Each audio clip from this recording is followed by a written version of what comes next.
Cult Neophytes instead of the Spy Mistress Greyheart Sage package. I very much prefer the Greyheart Sage package. I think that Cult Neophytes are decent, but with Muzzy's list, I tended to run out of resources very quickly, and Secret Passage was just not quite enough, because that's where you start to lose that consistency that I talked about. That's what makes Quest Rogue viable, and I think it's too important. But still a good deck. I think Cult Neophyte's still a very good disruption card, and I still think it has a lot of game. Yeah, the Neophyte definitely... Rant over. Sorry, yeah. You done? Yeah, good, cool. No, Neophyte, though, could come in very handy in this particular matchup, turning the fact that everything costs 0 into things that cost 1, or maybe even disrupting things a little bit earlier than that, but no longer easy to play a Neophyte against the Demon Hunter, because you don't just wait until their skull turn anymore, you actually have to use some game sense as to when it's going to happen. Yeah, honestly, just play it when you draw it, assuming you don't have like other incredibly better plays. I think is just trying to delay their quest progress and delay their card draw is good enough, right? Force it to be answered. And the SI7 Skulker, I think, is probably better in this situation because it does give you that tempo, can't be answered. And then Cult Neophyte for when you're trying to protect a little bit of a board. CaelesLuna opening with the Coin Tusk Piercer. This is just to get that first quest completion on the second turn here. And one of the sacrifices you make when you do this is one of the discounted cards will be the Persistent Peddler. But I think CaelesLuna just realizing, you know, this is just a clean way to complete the quest. And now he also has Sigil of Alacrity, which was picked up and reduced so we can play it this turn, and double jump next turn, which if it picks up Crimson Sigil Runner or Second Spectral Sight, will be the at least close to the second round of quest completion. Yeah, I understand the point on, you know, oh no, I don't want to reduce bad cards, blah, blah. But if you complete that quest twice in the first 4 or 5 turns, you've got a lot of reduced cards, and some of them are going to be good. I think it's nice to try and get it on the right cards, and obviously combo earlier because of that. But if you fiddle around too much, I feel it's counterproductive. You might as well just have... You know, you end up costing yourself a turn or two by fiddling around if you go too far down that path. Yeah. Yep, agreed. But this is awkward, so I think we'll see CaelesLuna will actually just take some time here. Oh no, never mind. Yeah. I think this is the right play, right? It's a 2 out of 5 with 1 Spectral Sight double. Oh no, it's actually a 50-50, 2 out of 4 with 1 Spectral Sight, 1 I-Beam, and 2 Crimson Sigil Runners in the deck. Because he knew that he had the extra mana crystal for Persistent Peddler to be traded, knew that he can complete the quest. And now, I mean, we are an Il'gynoth and a couple mana away from potential lethal. It's an Ethereal Augmerchant and not a Talented Arcanist. So that damage would be limited to 24, which is Fellscream Blast, Double Morg, Il'gynoth. But we're close. We're close. Yeah, there's an I-Beam chilling on the left-hand side as well. So 7 mana would be almost certainly a lethal turn if the Il'gynoth is found in that time. Yep. What's the rub? And possibly much earlier. But there are going to be... Muzzy's going to do his best to not let that happen, put a lot of pressure on, slow down that card draw is one of the things that happens.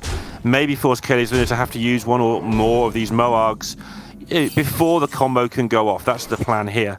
Disrupt as much as possible. It's a myth that you can't disrupt these decks. It's not clear. You've got to picture what your opponent is doing, but Muzzy is disrupting here by applying maximum numbers on the board.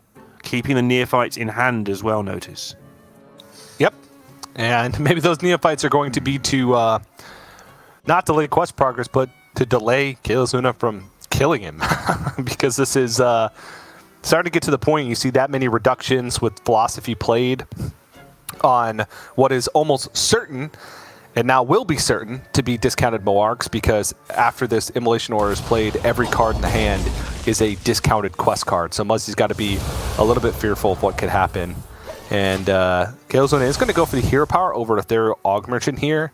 Just going to take some damage, not really in threat of too much, instead of get rid of the only spell damage card that's in the hand. So I'm I'm okay with this. Oh, another Skulker drawn. Okay, so this is one SI7 card away from the Scabs. Yep. And this is kind of what I was talking about with running dry on resources, right? The Cold Neophytes are almost a 1-to-1 replacement for the Greyheart Sages.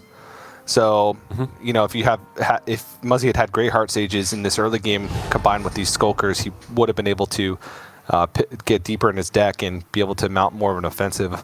But we will still have to see whether or not these Cult Neophytes will provide enough disruption to where I'll be able to freely say, all right, they were good enough to be put in the deck over the stealth package.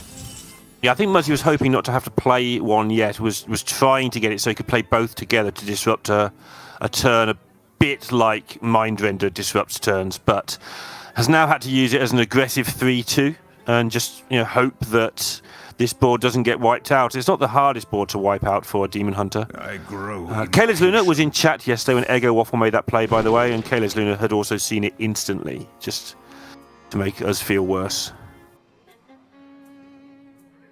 It was like, come on, casters, I can see this, so can you. Yeah.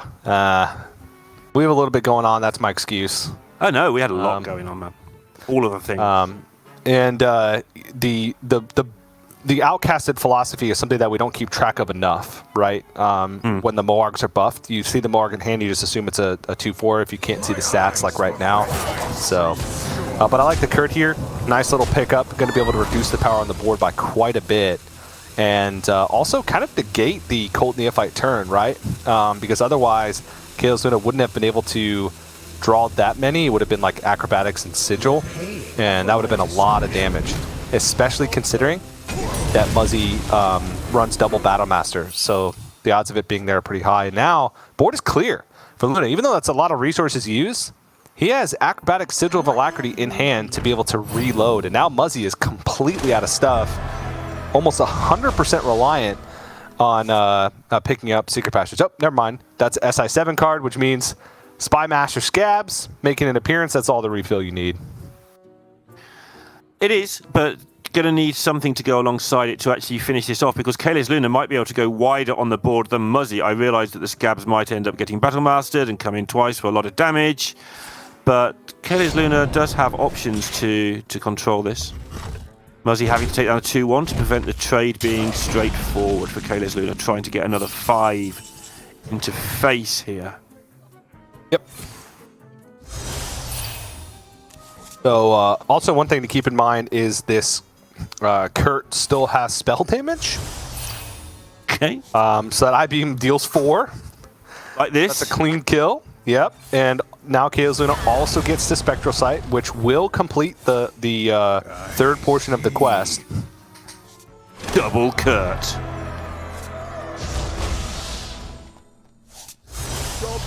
From LA and New York at the same time. Okay, there's the Il'gynoth. Yep.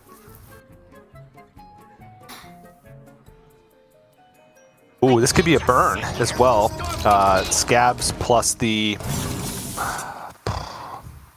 Fizz Flash Detonator, something like that.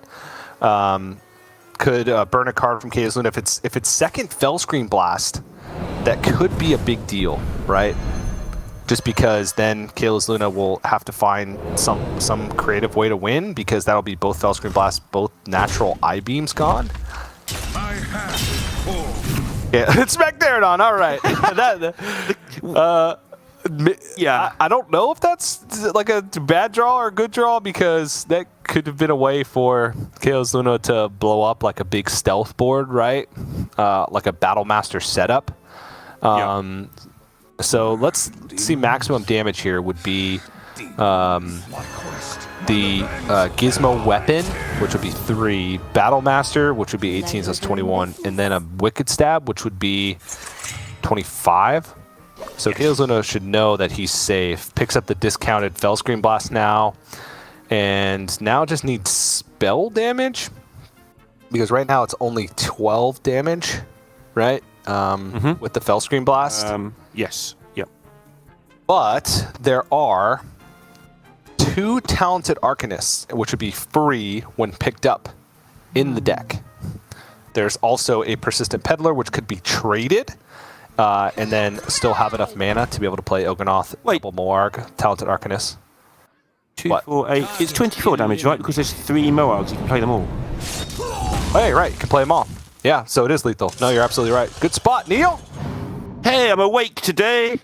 See, I had to give you all of the credit yesterday because it was your birthday. But today, I'm sharp. No. Bottom, we're good. Take the credit away. So yeah, you're absolutely right. It is 24. Credit for the next 364 days. Oh, what about a Colt Neophyte? Now he can't. Can still do it if Muzzy picked Talented Arcanist as the next draw. Sure. I doubt he would, though. Oh, he picked the Peddler. What a spoil sport. Yep. All right, so you trade the Peddler here. Would still have enough mana. This Fellscream Blast actually... Oh, no, it's still lethal. Because the Fellscream Blast actually has double discount. Because it reduces the cost of 2. Right. Cards can go into negative mana costs. Okay. With the reduction of the Kurtrus. So it is 24 damage. Lethal is still in place. Credit restored. Yeah, credit restored. There we go. Tell you what, CaelesLuna did this a lot quicker in chat when his game wasn't on the line. Yeah, well, he's just going to make absolute sure that this is, which it is. He's clenching just in case, but it is. And he goes 1-0 ahead of the Muzz. Muzzy shaking his head about the -1 mana on the Immolation Aura. Look at that. Oh, Fellscream Blast. Look at that happy face.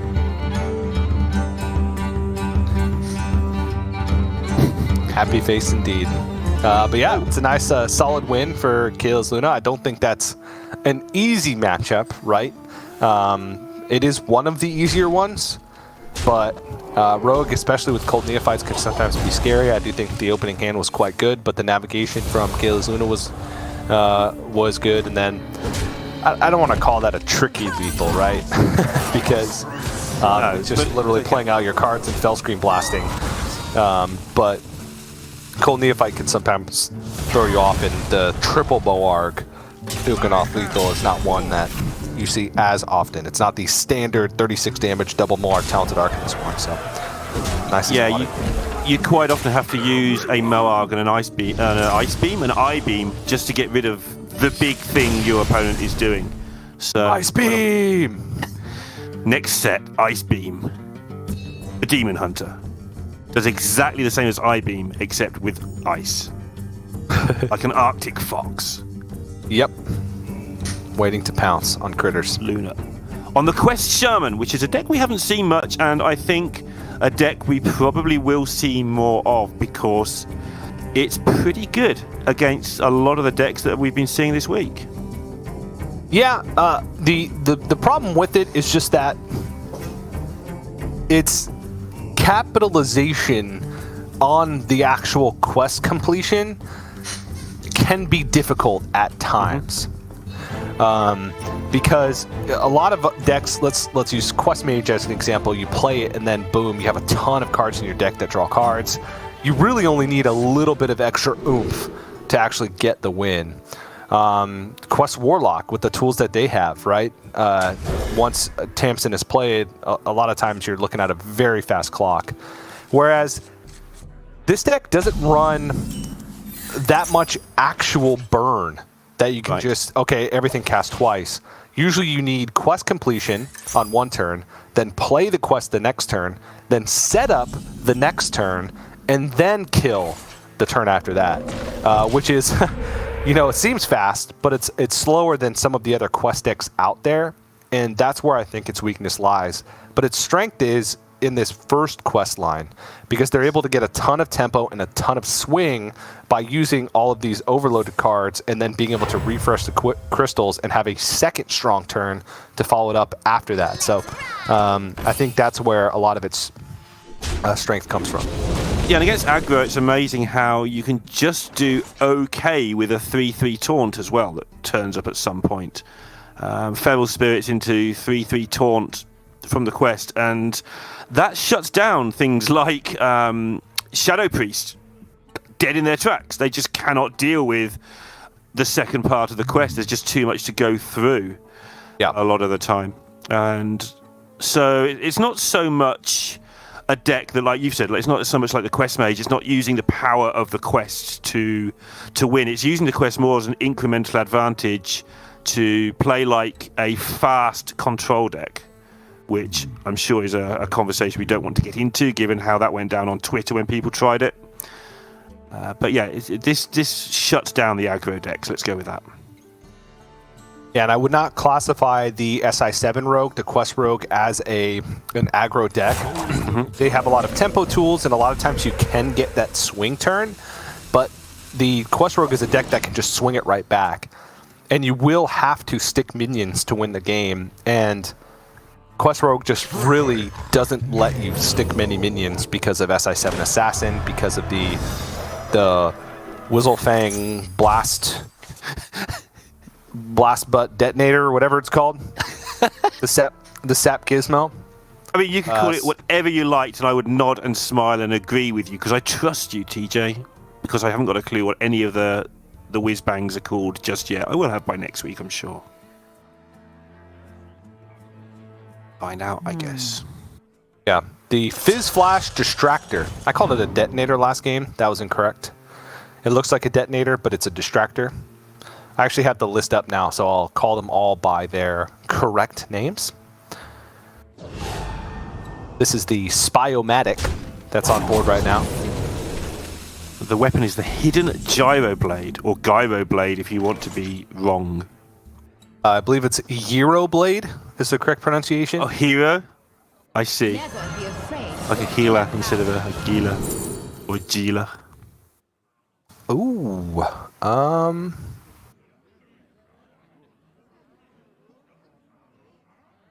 So Torrent isn't good right now, right? Because it's still full cost. I don't think any spells were played last turn. That's right, yeah. Goes for Storm Strike instead. Okay. And this is where the Rogue is providing significantly more problems than other decks would, with this naughty stealthed up minions just getting in the way and being irritating. Yeah, you can see from CaelesLuna's reaction, it's like, this is just awkward and I don't like it. Yeah, the Storm Strike wasn't fantastic in that situation, but it was the only good tempo option that also let CaelesLuna discover another spell from the Instructor Fireheart. But now we're in a situation where Muzzy's going to be able to, again, keep tempoing out, and has double Cult Neophyte, which is same as last game, one discounted, one not. Be able to go for a disruption turn, probably to try and protect a board, which could be quite a big deal. That's second portion of the quest completed. Let's see which one it is. It is the Spyomatic. Nice. A 1-mana 3/2. Oh, Perpetual Flame. I was just about to talk about this stupid card. Yeah. This card is an absolute nightmare of a card. And this is 1 out of 3. So CaelesLuna could go Zapper, Perpetual Flame, and then have 3 mana left available. I wonder if it'll be... no, it can't be, right? You can't fit the Diligent Note Taker in there without completing the quest in a different way. This will reload the mana crystals. It might be Diligent Note Taker Lightning Bolt, but I think at this point you're just going to go Totem. Getting rid of all the stealth stuff is just a big deal, though. The Perpetual Flame, I'd forgotten to mention that in the intro. Like, that card is one of the other reasons that the aggro decks just don't get anywhere. Obviously, it does so much. But still, this one's not over. Still fighting for the board, and with plenty of resource in hand, Muzzy's still looking okay for the time being. He will need to get ahead on board again quickly, though, because this can go wrong fast. Yep. This choice is probably the Primal Dungeoneer. I think Guidance is just too good. The Overload is actually a bonus in a lot of situations. Primal Dungeoneer has some whiffs, right? Not every spell in the deck is a nature spell. In fact, it's pretty evenly split.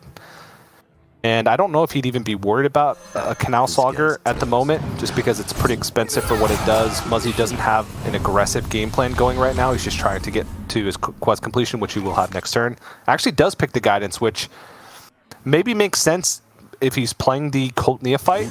Yeah. But I'm always just afraid to give a Guidance over, just because it provides so many resources. Tidal Search, Lightning Bloom. Lightning Bloom's so sick in the deck, because that's what allows you to go for some pretty big pop-off turns once the quest is complete, because it casts twice, so you get 4 extra mana crystals, which, even though you're overloading for a ton, the turn after is usually, you know, worth it if you're playing like charged calls or something and just developing a board that's way too hard to deal with. Does go back a little bit to what you were saying earlier, though, in that all that mana, but you've got to have something to do with it, because I think the most expensive card in the whole deck is 4 mana. And interesting that you actually don't get to see the quest line complete very often this Shaman. We might do in this game, although it's all hands on deck to stay alive next turn for CaelesLuna. And with Scabs in hand for Muzzy, this could just be the end. Oh, there we go. So right now we're at 4 overload, so it's 5-drop, I believe, for Charge Call, which not good enough to warrant in this situation. I wonder. Oh man, and everything's awkward. It may have to be. No, it's got to be what? Lightning Bloom, Canal Slogger, Lightning Bolt. Oh my! That is brutal. It's gonna come down and provide a whole new set of problems for next turn. Of course, CaelesLuna knows that exists, so he has to bear that in mind. He might have to use his health as a resource here and just take it a little bit easy and take a really harsh turn. Looking for Hex, maybe? Ooh, okay. Chain Lightning is something. We'll also get the 3/3 Taunt to be able to put in the way. That'll block some health. Chain Lightning does... would kill off 1 minion, weaken the 8/8. Yep. The positioning for Muzzy paying off. Ooh! That's good. I can't just sit here. It's all Maybe not good at in this this point. situation. You might want to develop the weapon instead.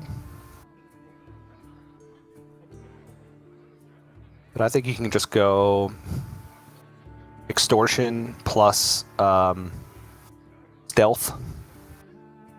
And in fact, you may even stealth the 8/5 after attacking, just to stealth the most damage. Yeah, forward. and also stealths the lower health minion. But I think if he was going to do that, he'd have put the 7/7 to the right and stealth the middle one, right?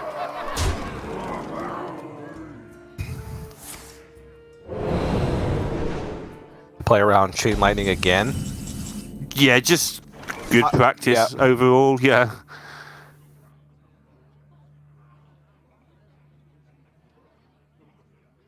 Yeah, I kind of like your suggestion there of stealthing the other minion. Don't think it matters that much.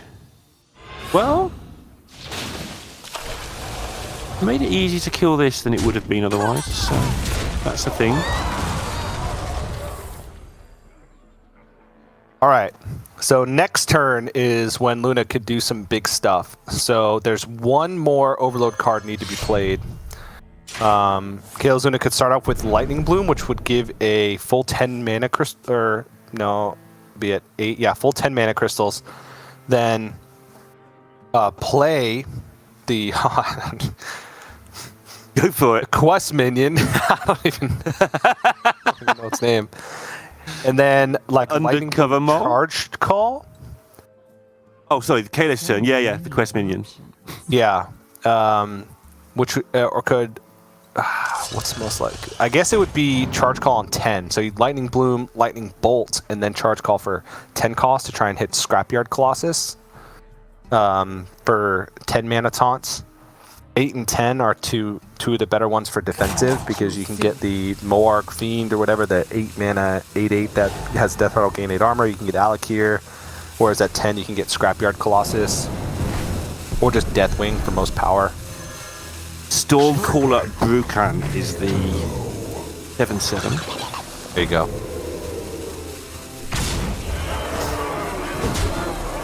But we'll need that. Probably needs like double Scrapyard Colossus at this point in order to be completely safe.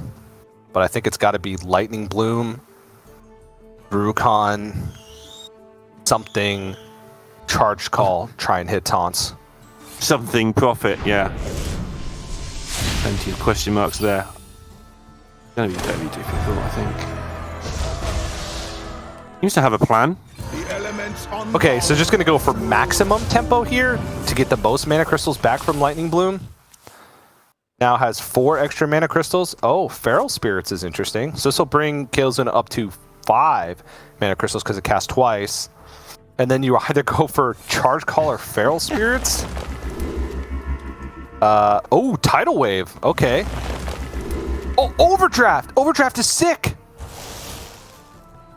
Always little time. Because this is going to be a lot of mana crystals. This is going to be 4 more. That's 7. Wait. Lightning Bolt Overdraft? How much damage is that? The Overdraft is what? Lightning Bolt would bring 10 mana crystals? Yes. Oh my. And you just... Oh my, TJ. Is that just lethal next turn? Is that just lethal this turn? I don't think so, right? Because it was too hard to set up, I think. Oh, no. Okay, so Overdraft, the way Overdraft works is it casts twice, but it only casts once. Sorry.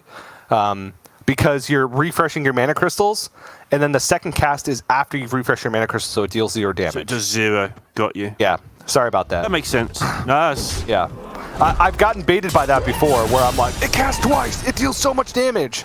But then because it refreshes your mana crystals, you no longer have overloaded mana crystals to be able to do anything. And meanwhile, it's just lethal damage. He's just coming in, so it wouldn't have mattered anyway, even if he could do 20, because he's died.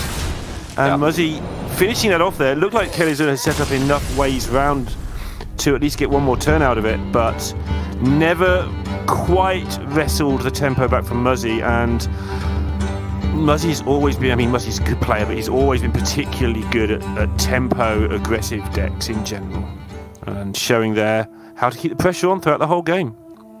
Yeah, that was honestly a very difficult turn from CaelesLuna. I like the sequencing Lightning Bolt first to get the Brukan, and then knowing that he would have extra mana crystals, so going with Guidance first to see if that would change the play.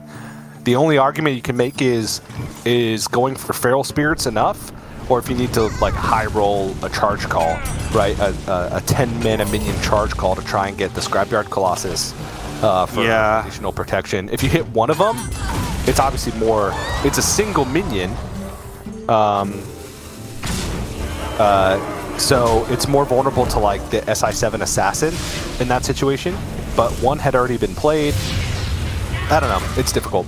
And if you expect one more to be able to come out, then that's only 7 health worth of taunt, whereas the Feral Spirits offers you 12 health worth of taunt that's spread out.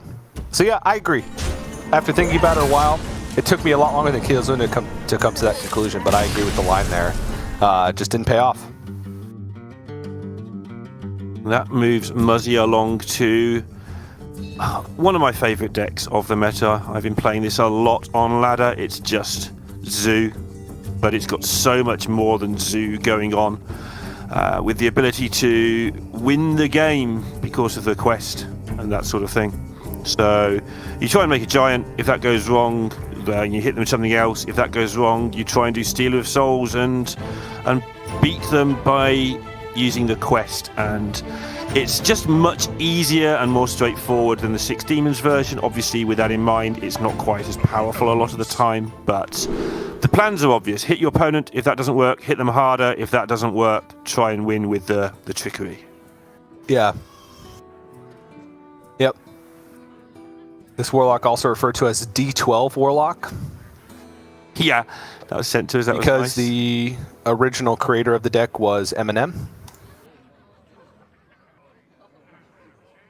That's You don't get that one? Did that go over your head? yeah. Yes, it did. Or rather, it's Because it has evoking. Yeah, go on.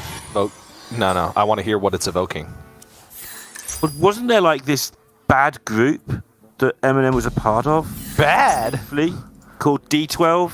Bad? Whoa. 1996 or something? Nah, it was much after that, I believe. But maybe it wasn't. I don't know. You could be right. But yeah, it runs 12 demons and free admission, but it also runs 4 non-demons, or 3 non-demons. It runs double flesh giant and Canrathad. So you do have some whiffs with free admission. Free admission doesn't reduce every demon drawn; it reduces the demons if both are demons. And so that can tour guides as well. So 5 non-demons. Yeah, I still think it's really worth it because it's just draw 2, and most of your minions are demons, so you're very likely to get it. And if you don't, a lot of them are giants, and you don't mind drawing a cheap demon and a giant, even though it looks like you've messed up because of the reduction. And that's kind of the philosophical grounds that the warlock battle lines have been drawn across, right? Like, do I want my free admissions to be amazing and get me exactly what I want, or do I just want them to be a utility card and get me something that's fine? And I don't think we've got an answer to that question yet. So many possibilities. The funny part about this deck is that it can still do like the crazy Dark Glare Stealer of Souls turns. Not as consistently, but its follow-up is insane. It can do those turns, and then instead of like completing the quest on a single turn, you're just getting down like a ton of minions. Like just double 0 mana flesh giants just hitting the boards. And it also has the added benefit of, hey, it's got an early game, right? With the imps, Canrathad, And or Moshers. Stealer's just good. Like sometimes you just play Stealer, tap, and play the card, and that's enough because the card is a matron, or so it's basically just a free 5/5 because you're ahead on the tempo, you're ahead in the race, so the health doesn't matter to you. You use it very differently to the 6 demon version that we've come to love watching and hate playing against. And then when you play against it, you hope your opponent messes it up, and they usually do.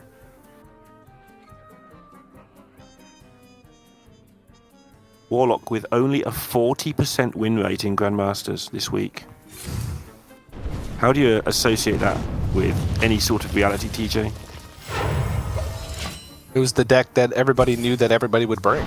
And I do think that a lot of the play, especially early on in the week with the more difficult Warlock decks, was not great.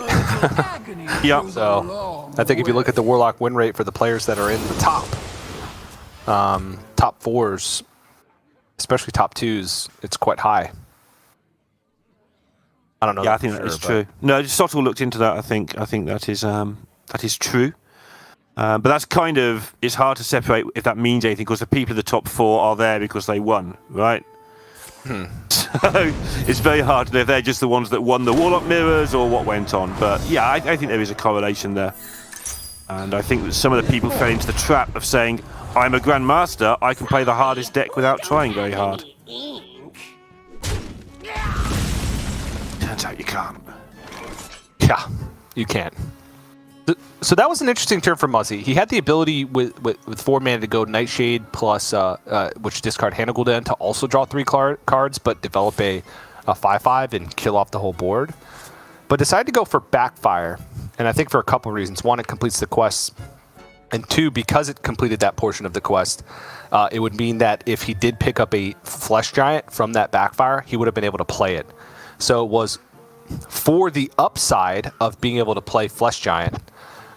He sacrificed a little bit more power on the board, but knew that he would be able to play the Bloodbound Nib anyway, even if he didn't hit it. So I do like that play. I think that was smart.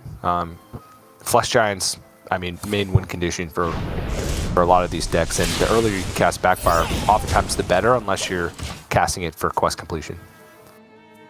Yeah, it took me a long time. when I learned the other deck, because I learned this deck first, and then sort of the 16 was after. I was talking to Sottle about it, and the difference in how backfire is used was the difference between like keeping it in your mulligan and not in some situations between the two decks. And it took me a little while to realise I shouldn't have learned these two decks like a day apart. I should have given it a bit of time because they're so similar looking and they do such different things that your brain melts if you're not careful. And my brain is small and melts very quickly.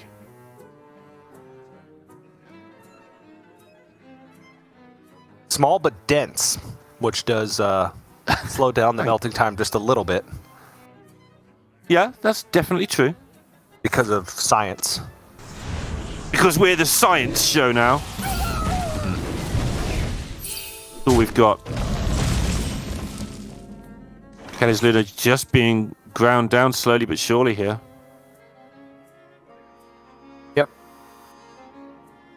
Instead of the trade over with the Nightshade Matron, last turn opts to protect the health and go with the Unstable Shadow Blast. Play around Perpetual Flame. Smug Senior? Goes with Dragon Ball Sky Soccer. Not worried about the health, I guess. Yeah. Protecting the health. It's also quite a menacing minion, so... Yep. Oh, Muzzy, a lot of decisions here now. What does he want to do next turn? Because next turn he can go Stealer of Souls into Matron if he wants. And working backwards from that means he might want to just stick a Stealer now. But if he goes for this play now, he can gain a lot of health and do a lot of damage. All right. Free admission, there are... The last 6 cards are 2 Raised Deads, 2 Flesh Giants, Flame Imp, free admission. Muzzy has been digging aggressively for Flesh Giants, and they're both in the bottom 6. He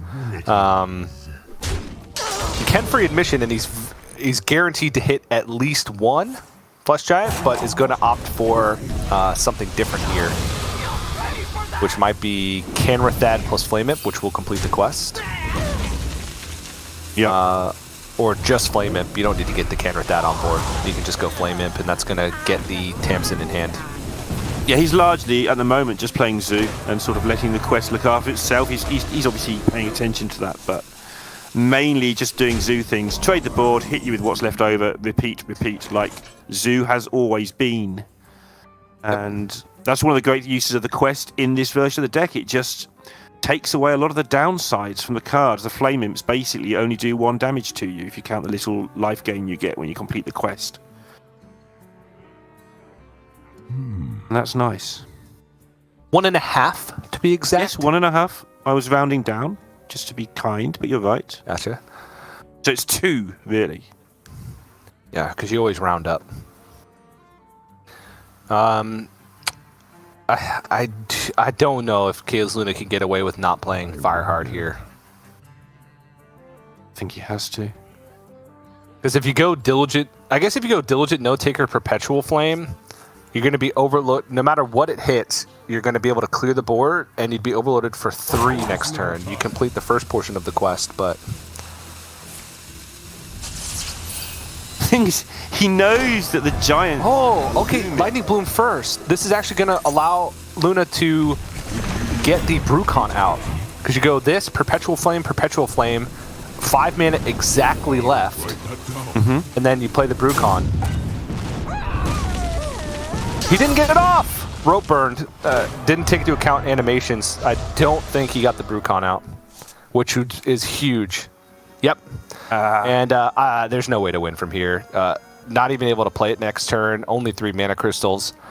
Would have needed Brucon to stick and then pick up something cheap to be able to take back control of the board. Because now Muzzy gets to get essentially a free Tamsin down. And then just start rolling.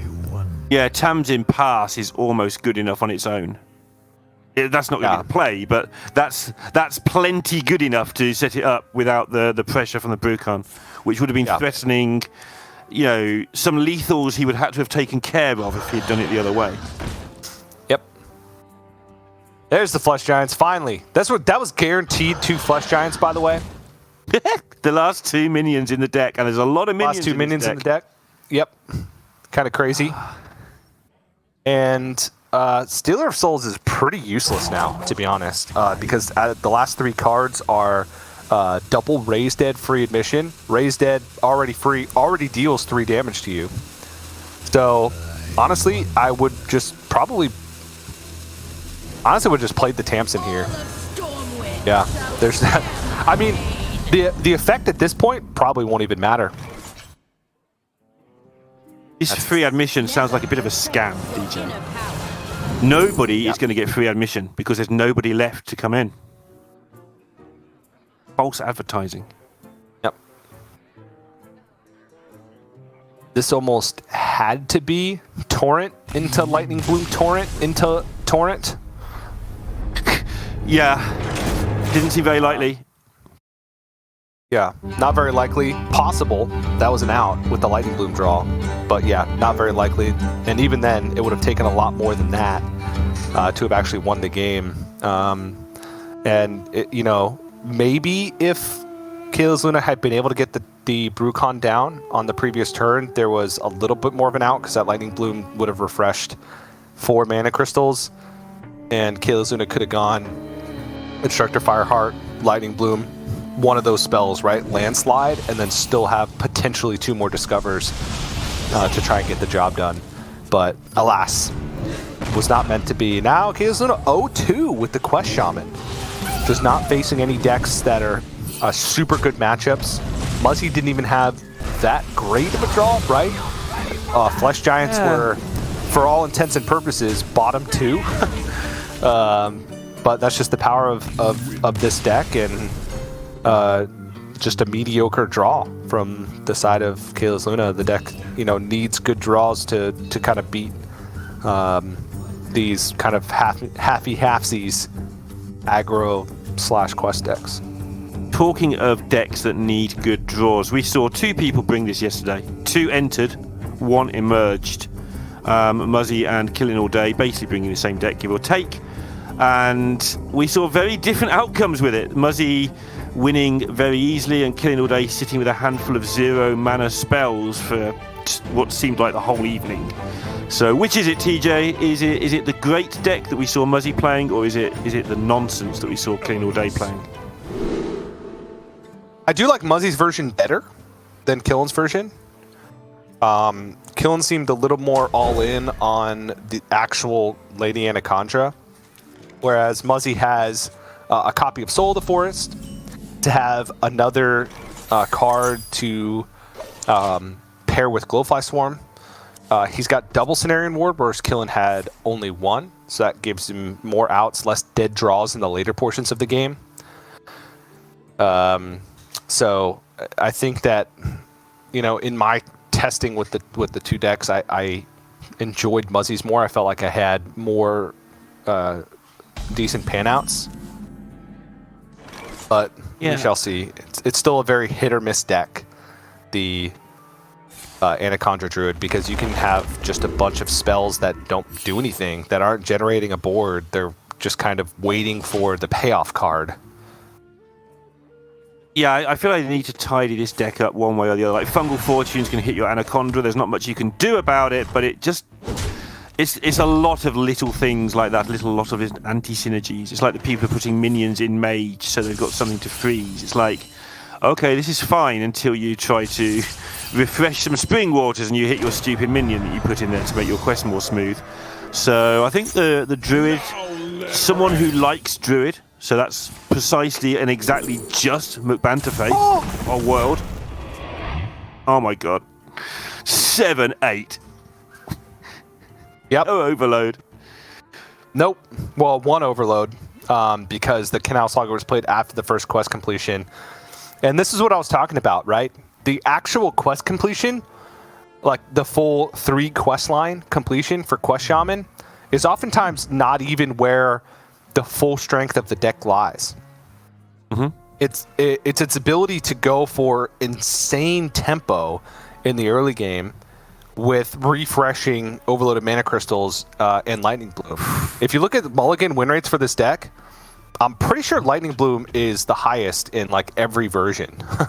Just because it allows for plays like this, or against more aggressive decks, plays that you can clear the board, develop minions, and then not have the downside of overload on the next turn, so you can follow up.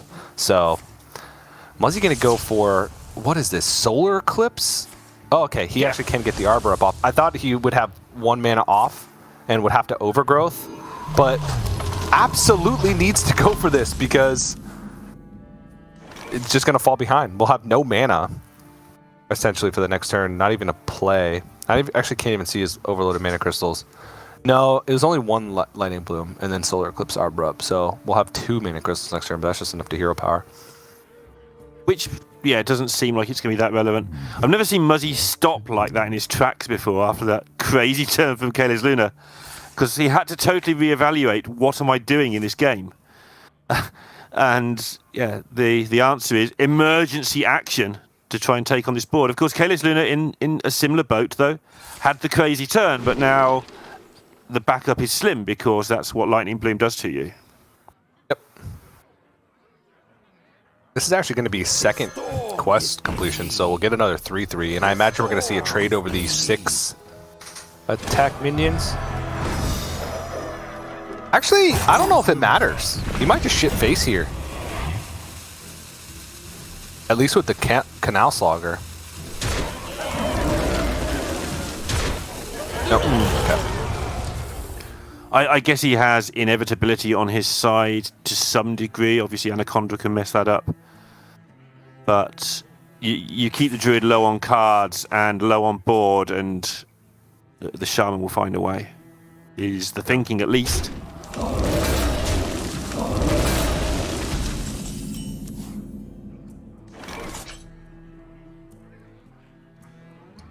Okay. These 2 hands, TJ. It's not a Hearthstone card in there. Overgrowth is a heck of a card. Sure, but it's sort of late now. Same with Nourish. Nourish is also a heck of a card. There's a card. Yeah, but it's got to go for the Overgrowth first, just to have the additional mana crystals to go next turn. Actually, yeah, Lightning Bloom plus Fungal Fortunes. That will leave Muzzy with 6 mana next turn, which is enough to do a lot. Oh no, just going to keep the board under control with the Muta Shaman. This is good too. But yeah, CaelesLuna, very close to quest completion, but still needs Overload card. Guidance is fantastic in this spot. it is. They're both just looking for this refill, and that's why I think Muzzy's in an okay spot suddenly. But Yep. okay, there's Luna's deck, just keeping stuff coming. That'll be a Brucon played next turn. So we're rolling now with Quest Shaman. The damage is ticking along as well. While Muzzy's overloaded, there's going to be another 7 come in next turn. So this scenario ward's going to have to do well. You could do with a friend, an eclipse-shaped friend. Yeah, the problem is there's 1 Innervate left in the deck, but no Lightning Blooms. So Right. It would have had to have been like a combination of Solar Eclipse and Innervate over the 4 draws that came. I mean, now Muzzy doesn't even have a choice, right? There's not even a Germination in hand. Fungal Fortunes can't even, or Anacondra in hand, so Fungal Fortunes can't even pick up Anacondra, obviously, because it'll discard it. So this feels like it. And he can trade this because would have an extra mana anyway. And now it's got to be Cenarian Ward and hope that there's something defensive. Either the 8/8 or Alakir to be able to take out these Feral Spirits and still be alive to maybe block a hit. Let's see. Hey-ya! Nope. No. It's the Leorix. And that is 11 plus 6 plus 6 Plus buffs to face. 23. Lot. I didn't even look at the health total prior, so I'm not even sure. But yeah, it's lethal. It's 1 over. And there you go. Wow. Quest Shaman getting it done. Third attempt, but yeah, looking good. Well, looking okay, I guess. Third attempt, not ideal, but it's been good all week. And it's down to the Rogue and the Druid. Two decks, again, we don't see that much of. But I feel like the Rogue should be able to get a lot on the board before the Druid gets to do anything, unless there's some crazy early glowflies. Yeah, and even then, Rogue is one of the better decks. I don't want to say one of the better decks because obviously, like, you know, School Spirits exist and Condemn exists and things like that.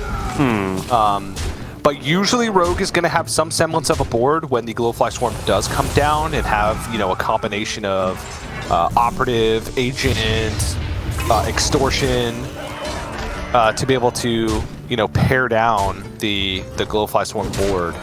And then when we're talking about, like, later in the game, Cenarian Ward minions, easily answered by SI7 Assassins, and like Anacondras.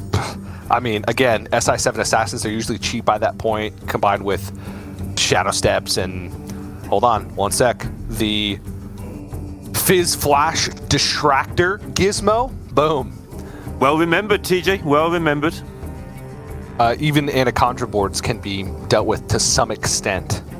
So I think that both of these this is a pretty even matchup. Druid just has way more high roll potential.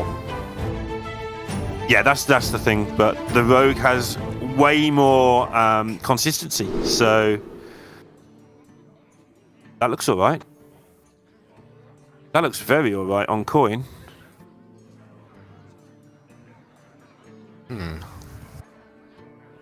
Yeah. Skulker is better than SI7 Agent, I'd say. In most situations. Yeah. You have two cards that say SI7 on them that you can play. True. And a secret passage you can reload with. Yeah, I don't know if I'd keep Passage in this instance. I think the two on the left are keeps, and then SI7 Agent, I'm like 75% sure I want to keep, and then Secret Passage I want to throw away. Yeah, the SI7 Agent is about how many outs you have if you throw it away, right? It's in the top sort of half of decks, and it's okay, and it's a bit risky. CaelesLuna did count his outs there, and concluded that he'd be better off throwing it. Of course, most of the time he's going to get something better to fill it. Yeah, I really like this mulligan. It's the juice!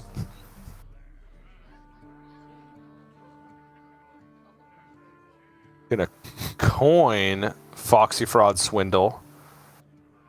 I'm not too sure about this one, because then you're going to be playing Quest on 2. It's the most efficient damage, but you're using coin to get it done.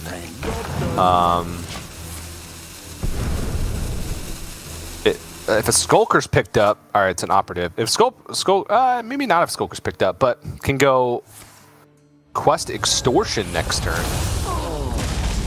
Yeah, I think Extortion's fine. Yeah. Ooh, Spy Mistress. That's even better.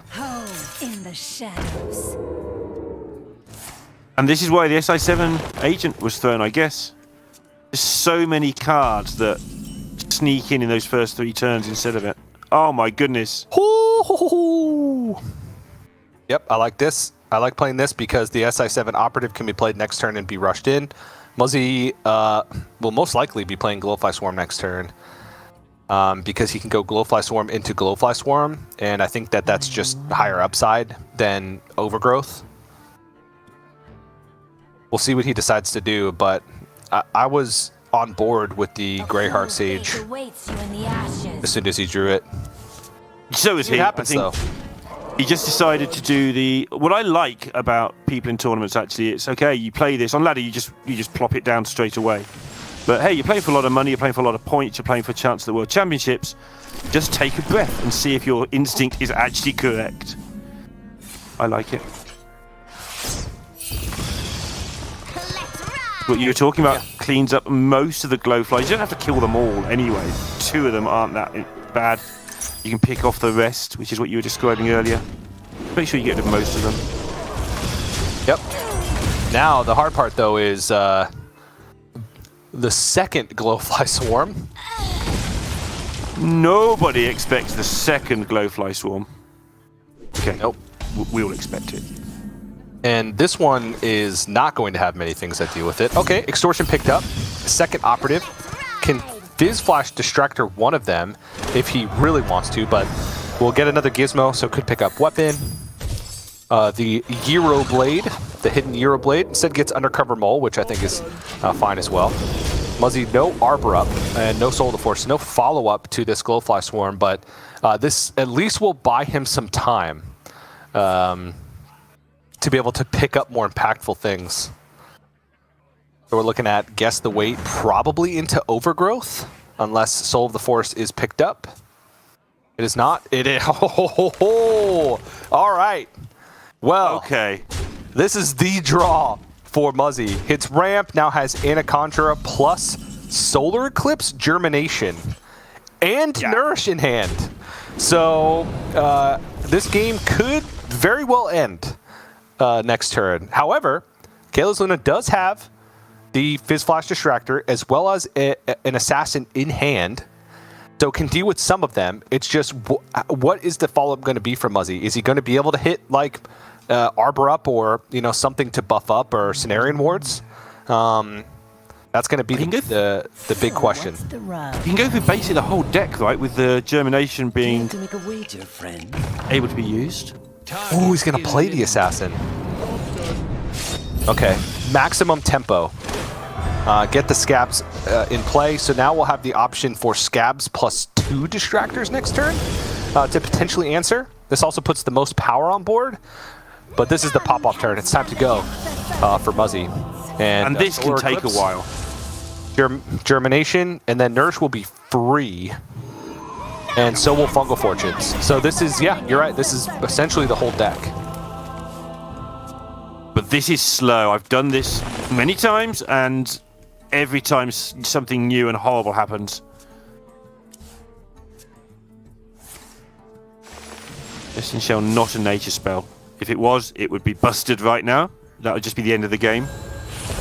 So we're looking at Lunar Eclipse, Cenarian Ward, Arbor Up, and Soul of the Forest. Yeah. And whatever the other 9 cards are. This will kill the Assassin, which is big because then Shadow Step won't be a problem. But the new cards, TJ, they let you do silly busted things. These aren't new cards. These have been around for a while. And this is very silly and very busted. And very inconsistent. But when it goes off, my goodness, it's crazy. Yep, so Fizz Flash Distractor. and then Distractors are going to be on the second Anaconda.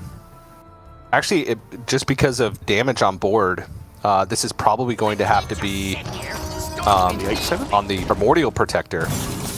Yeah. Yeah, he's just dead to he's dead to basically anything here anyway.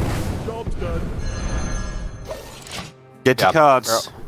Yep, and that'll be game. Well, Actually, Muzz. dead on board? That's just dead on board, yeah, because of the Soul of the Forest. So he would have needed to Distractor the 8/7 instead, but still would have been dead to Feral Rage, but wouldn't have been dead on board. But from that position, you're not winning very often, so just trying to find a way to maximize what stays on board. I like the attempt where his head was at, but Muzzy, that Druid deck firing on all cylinders, kind of the surprise lineup here for Muzzy make it to the finals. And I mentioned it yesterday, but Muzzy, he said he's just playing decks that he likes, decks that he enjoys playing. He's not like going with the metagame. He's not bringing these crazy combo Warlock decks or the Soul Rend Self-Fatigue Warlock. He's playing a Zoo Warlock that's even different from the other Zoo Warlocks that we're seeing. He's playing Quest Rogue that's different from the other Quest Rogue decks that we're seeing. He's playing Control Priest and Anaconda Druid, which nobody's playing. Very cool. to see Muzzy, make it to the finals with a very unique lineup. If we look across the board at all regions of Grandmasters, and he'll face Monsanto or Eggo Waffle. Yeah, he'd as good as written his retirement or his what he was going to do next speech. At least I don't think he ever revealed what it was going to be. But his relegation speech was sort of written and ready to tweet, and then he sort of escaped relegation. And I think Yala uses this same formula. Play things you enjoy playing, because it's so much easier to learn and get good at things that you enjoy than stuff that you don't, even if the stuff you don't like is technically better. If you're not enjoying it, if you're not having fun learning it, it's not going to stick.